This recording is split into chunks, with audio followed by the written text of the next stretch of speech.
Hey everyone, Al here. You might think the alcohol industry is booming, but there's getting a little bit hazy. This year, millions of Americans are participating in what we call Dry January, a tradition of abstaining from booze for an entire month. And the alcohol industry is waking up to a nasty hangover. Let's talk about it.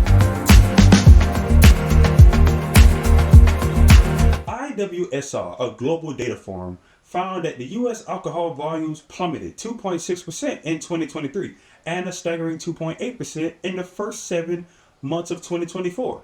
Beer down 2.9% from last year. Wine a steeper 4.4% decline. Even premium spirits like Remy Couture took a massive hit, reporting a nearly 23% drop last fall. Martin DeWinks, president of the IWSR US, bluntly stated last year was a terrible year for the industry. The million-dollar question is whether these shifts, changing consumer preferences, increased health awareness, will permanently reshape this multi-billion-dollar market. And right now, nobody has a clear answer. Until recently, the alcohol industry was on a steady climb. Sure, beer, wine, and spirits had their ups and downs, but overall, the industry always seemed to find its footing. Between 1992 and 2022, liquor stores dipped only twice according to the U.S. Census data. Economic turndowns have barely dented the spirits industry. Looking back at the recession since 1991, IWSR found that wine and spirits still saw low growth, which actually boomed a year after the recession ended. But things took a surprising turn. Recently, starting in the late 2022, spirit sales, which had been growing steadily for 20 years, suddenly dipped. This dragged the entire alcohol industry down. According to Nielsen, only tequila and Canadian whiskey saw the growth last year. Craft beer, unfortunately, has been struggling since the late 2000s, while mainstream beer faced it even similar. And wine, it's been basically flat since around 2018. Initially, Ludwig's points out that industry decline seemed like a simple reversal of a pandemic habits.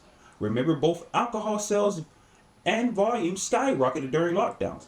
But as people started socializing again, they faced stricter stocks at bars and restaurants. Now, Ludwig says instead of that single malt, they're opting for a blended scotch, a cheaper alternative. But there's more to the story. Inflation has forced many consumers to cut back, either drinking less or choosing cheaper options. Lifestyle changes are also playing a role. People are reevaluating their relationship with alcohol, leading to this decreased consumptions and fewer nights out. Gallup's research reveals a significant shift in perception. 45% of Americans now view moderate drinking, 1 to 2 drinks per day, as harmful to their health, double the rate from the mid-2000s. This trend particularly pronounced among younger generations. Only 59% of 18 to 34-year-olds identify as drinkers today, compared to the 72% in the early 2000s. This decline coincides with a surge in marijuana use, especially among younger adults. GLP drugs like Ozempic, these appetite suppressants are taking a bite out of the alcohol sales.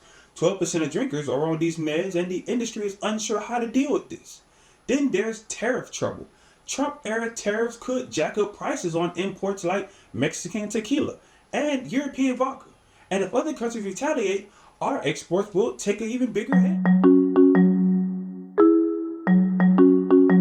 So how are liquor companies responding?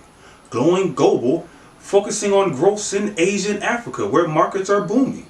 Then there's the premium push, upselling with fancy high-priced spirits and even premiumizing lower-price options.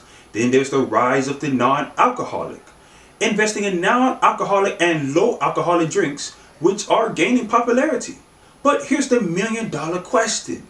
Will Gen Z stay sober, or will they eventually fall off the wagon like the rest of us? But that's what we have today. Comment what you think in the comment section below. And, like always, thank you for watching The Marketing Suit.